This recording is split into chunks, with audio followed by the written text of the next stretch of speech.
Yo, what's going on, everybody? Welcome back to the HTL Sports channel. Today, we're going to go over our top five SEC quarterbacks for the 2025-2026 year. And the way we're doing this one is it's not going to be like who I think is the best quarterback as of right now going into the year. It's who I think is going to be at the end of the year. These are going to be top five quarterbacks in the SEC throughout the entire year. Like, say, if you think Austin Simmons from Ole Miss is going to be really, really good. Technically, we can't put him in the top five right now because he hasn't played he hasn't started the game. But at the end of the year, he could be top five easily. But so that's the way we're doing it. So to start out, we're gonna do some honorable mentions. I'm really high on Austin Simmons. He'd probably be six for me, potentially seven. And Diego Pavia wanted to put him on here. Couldn't do it. And then maybe a sleeper of Taylor Green at Arkansas. I think he'll be solid, just kind of a little turnover prone, maybe a little inconsistent, but he's kind of a freak athlete. So we'll see how they go. But at number five, it is Lenoris Sellers. He could be one. His ceiling is that high, but also his floor is pretty low. He's kind of erratic on the field. Plays balls to the walls, but he is a freak of nature. 2,500 passing yards last year, 18 passing touchdowns, about 66% completion percentage, 70 QBR. Really good throwing the ball, more than probably what we expected, and kind of came on towards the end of the year throwing the ball.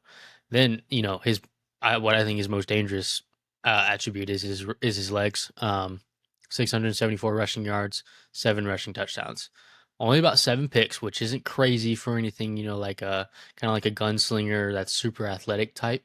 It's not terrible. We'll see what happens when, his volume goes up because they did have a really good rushing attack last year with Rocket Sanders back there. But we'll have to see now with, there's some questions with that running back room. So we'll have to see when now the entire load of offense is on him. But I mean, we've seen him take over some games before, like the Clemson game when they needed it the most.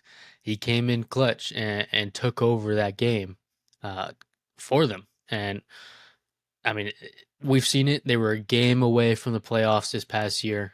Basically, like if they win that LSU game, which a lot of people think they should have because of some questionable calls they're probably in, or if they beat Bama, who they lost to by 2 points, they're in, stuff like that.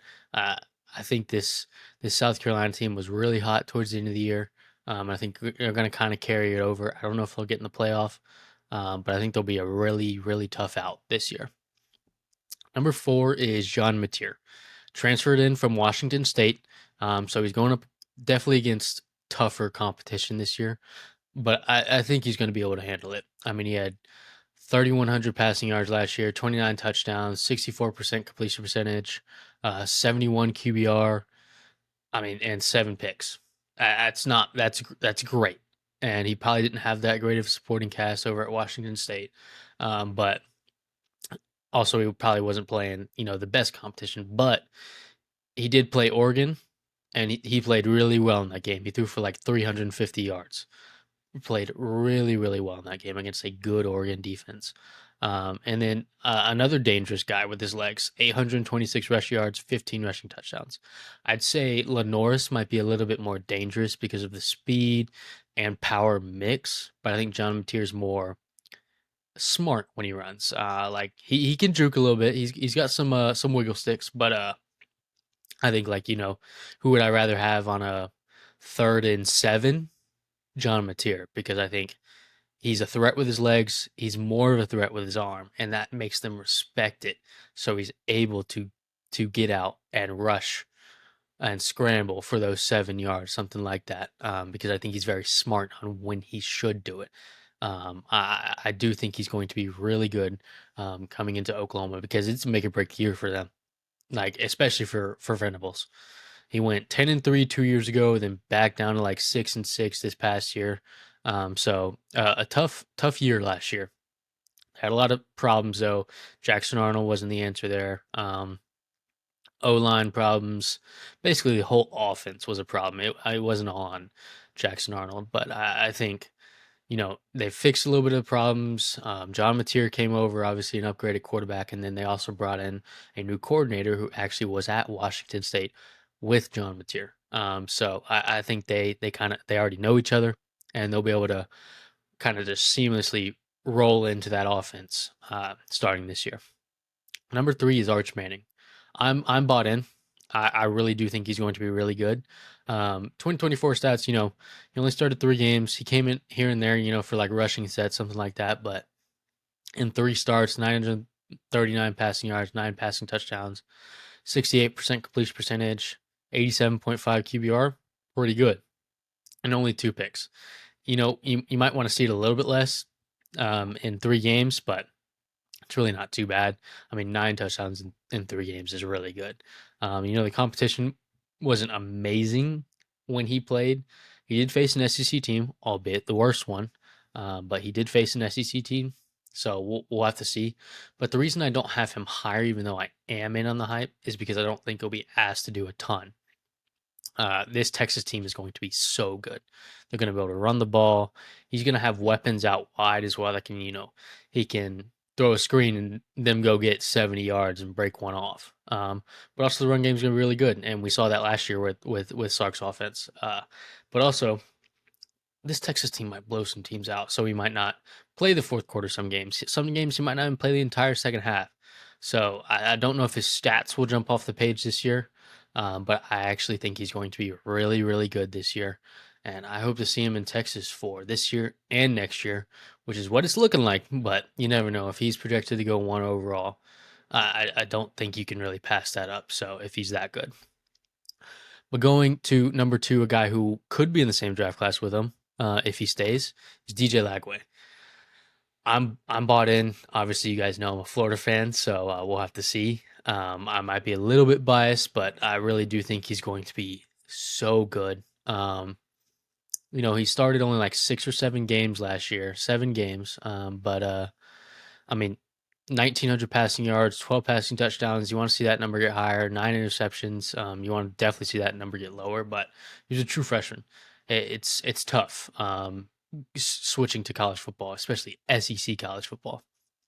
But this kid, he knows how to win. 5-2 record as a starter, and that counts the Georgia game where he got hurt like halfway through the year, or not halfway through the year, like halfway through the second quarter of the game. And I really I am in full belief that he would have won that game for us against Georgia that year. But I really do think he's going to be good. And don't forget, after that Georgia game, he played like 4 more games, and he's playing on one leg. So his rush yards will come. I don't know if it'll be, at the rate of Mateer or Sellers, but I can see 400 to 500 rushing yards throughout the year and a couple rushing touchdowns because he is a threat there. But then also, he's got a can of an arm. He might have the best arm in college football. It's that good. He's got a cannon. And did you guys see that picture of him next to Anthony Richardson, who is also a specimen of a human being? He's like 6'4", 6'5", 250. DJ made him look small. That is wild. Absolutely wild. So we'll have to see with that one. But I really do think DJ Lagway is going to be good. I'm all in on him. And I would not be shocked to see him in New York. But then we can move on to a guy who I do think is going to be in New York, Garrett Nussmeier. 4,000 passing yards last year, really good. 29 passing touchdowns, 64% completion percentage. I think that number comes up this year, but an 80 QBR, so the highest QBR that we've seen today. Really, really good. He's got that gunslinger mentality, so he's going to throw a lot. But also 12 interceptions. He's going to throw a lot of picks. He's kind of like the college version of Brett Favre. He's going to throw a lot. He trusts his arm. So he's going to throw the ball on throws that he thinks he can make. He played 13 games last year, and 8 of them he had 300 plus passing yards. That's really good. He's going to throw the ball a ton. And I'm going to go on record here. I think this is the guy who ends up winning the Heisman, Garrett Nussmeier. And as you guys saw in my last video, I think he's going to lead him to the playoff, and then he's going to lead him to the national championship, but ultimately lose it. Um, yeah, this team is going to be really good. He's got a great supporting cast at wide receiver now. They kind of retooled in the portal, and have had a really good recruiting class slash portal class. I think Garrett Nussmeier is going to be a big beneficiary of that. So we'll have to see. But yeah, let me know what I got wrong. Um, Let me know if there's any snubs. If you think, like I know a lot of Georgia fans think Gunnar Stockton is going to be really good, or a lot of Bama fans think Ty Simpson is going to be really good. And not that they're not going to be good. I just don't think they'll be a top 5 quarterback in the SEC. All these quarterbacks that I mentioned are super good. If you're in the top half of the SEC, you're a really good quarterback, and you can definitely lead your team to a national championship. So we'll have to see. Let me know what I got wrong, or what you think I got wrong. I didn't get anything wrong. I know ball. But let me know who your top 5 is in the comment section. But as always, like, subscribe, put post notifications on so we can get that get the get the news as quick as possible that we've posted. So yeah, peace out, y'all.